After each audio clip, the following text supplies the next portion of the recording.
শুভ সকাল। আমি Anil Islam, treasurer of student wing BS. অতিথিবৃন্দ ও প্রিয় অংশগ্রহণকারী, আপনাদের প্রতি উষ্ণ ভালোবাসা রইল। আমার সামনে এতগুলো স্নিগ্ধ ও মায়াময় মুখ এবং আপনাদের এই উপস্থিতি সত্যি অবিস্মরণীয়। আজকের এই মেডিয়েশন কনফারেন্স প্রিয় সভাপতি অ্যাডভোকেট নুসরাত জাহান সুইটির প্রতি কৃতজ্ঞতা প্রকাশ করছি। সুইটি আপু আপনাদের অনেক এফোর্ট দিয়ে আজকে এই জায়গায় নিয়ে এসেছে, সো সেই জায়গা থেকে সুইটি আপুর প্রতি অনেক কৃতজ্ঞতা প্রকাশ করছি।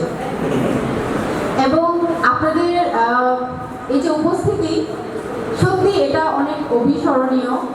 কারণ এই যে এতগুলো সুন্দর সুন্দর মুখ, এতগুলা মানে ফুল বলবো আমি আসলে, আপনারা সবাই এখানে উপস্থিত হয়েছেন। আপনারা যে মেডিয়েশন সম্পর্কে জানতে চান কিংবা মেডিয়েশন সম্পর্কে যে আপনাদের আগ্রহটা, এটাই আসলে আমাদের কাছে অনেক বেশি কিছু।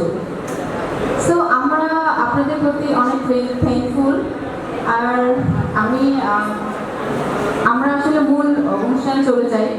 আমি এই পর্যায়ে আমাদের মাঝে সূচনা বক্তব্যের জন্য আমাদের bench chairman S N. Goswami, senior advocate, supreme court of Bangladesh, আমি স্যারকে অনুরোধ জানাচ্ছি আমাদের মাঝে সূচনা বক্তব্য রাখার জন্য। Sir, SN. গোস্বামী স্যার।